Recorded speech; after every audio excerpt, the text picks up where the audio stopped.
سکیں اپنے بچوں کو کسی طرح 5 وقت کا نمازی بنا جائیے گا.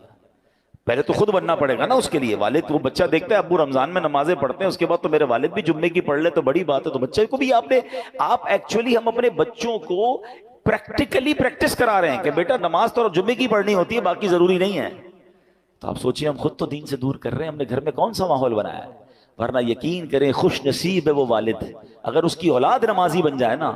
تو آپ کہیں نہ کہیں کہ بیٹا مرنے کے بعد دعا کرنا, وہ دن میں 5 بار باوضو ہو کر قبلہ رو بیٹھ کر اتحیات کے عالم میں کئی بار کیا کہے گا, ربنا اغفر لی ولوالدی وللمؤمنین یوم یقوم الحساب.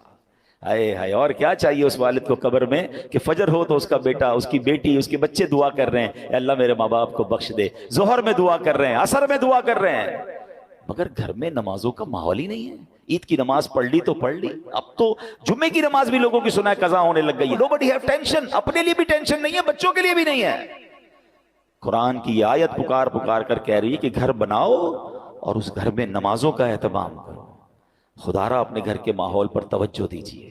یہ سرمایہ ہے, یہ اولاد, یہ فیملی, یہ گھر, یہ ہمارا پھل ہے. اگر گھر میں قرآن و حدیث اور نمازوں کا معاملہ ہوگا تو سبحان اللہ. اے میرے پیارے اسلامی بھائیوں, قرآن نے کیا کہا کہ مصر میں اپنی قوم کے لیے مکانات بناؤ. نوٹ اونلی مکانات, ڈیفنس میں گھر ہونا چاہیے, فلاں سوسائٹی میں گھر ہونا چاہیے. یہاں تک تو ہماری پلاننگ ہے کہ گھر اچھا ہو, بیوٹیفل سوسائٹی میں ہو.